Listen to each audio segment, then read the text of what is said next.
कलयुग में भी सुदामा जी जैसे भक्त आज भी जीवित हैं। उनका नाम है ईश्वर दास जी। एक छोटे से गांव में ईश्वर दास जी नाम के साधक रहते थे। उनके पास ना कोई धन था, ना कोई बड़ा घर, ना कोई दिखावा, पर उनके हृदय में श्री कृष्ण के लिए अपार प्रेम भरा था। हर सुबह वे गंगा जल से स्नान कर तुलसी दल और अपने हाथ से बने माखन मिश्री का भोग लगाते और प्रेम से कहते, हे ठाकुर, मेरे पास देने को कुछ नहीं, बस ये हृदय ही है, इसे ही स्वीकार कर लो। उनकी पत्नी अक्सर कहती, जीवन में कुछ सुविधा भी तो हो, आप सारा दिन पूजा में लगे रहते हैं, रोटी तक कमाने नहीं जाते। ईश्वर दास मुस्कुराकर कहते, जब तक ठाकुर हैं भूखा कौन रहेगा, मैं उनका दास हूँ, वह मेरे स्वामी हैं।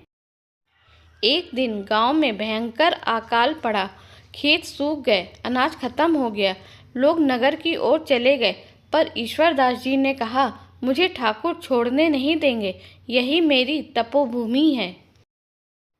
3 दिन तक उन्होंने और उनकी पत्नी ने केवल जल पीकर समय बिताया।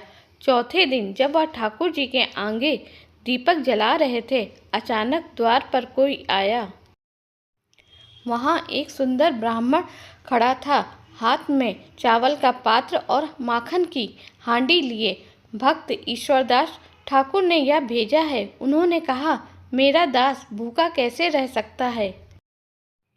ईश्वरदास जी की आंखों से आंसू बह निकले। उन्होंने ब्राह्मण के चरण धोए और जब उठकर देखा तो ब्राह्मण अदृश्य हो चुके थे। उनके हृदय में बस एक ही भाव उमड़ा, आज तो साक्षात श्री कृष्ण आए थे, जैसे द्वारका में सुदामा जी के लिए आए थे। उस दिन से गांव के चारों ओर हरियाली लौट आई, कुएं भी भर गए और जो लोग गांव छोड़कर गए थे वे भी लौट आए। सबको आश्चर्य था कि यह परिवर्तन कैसे हुआ, पर भक्त ईश्वरदास जी जानते थे, जहाँ निष्कपट भक्ति होती है वहाँ श्री कृष्ण स्वयं उपस्थित हो जाते हैं। उनकी कथा सुनकर सब कहते, कलयुग के ये सुदामा जी हैं। ईश्वरदास जी।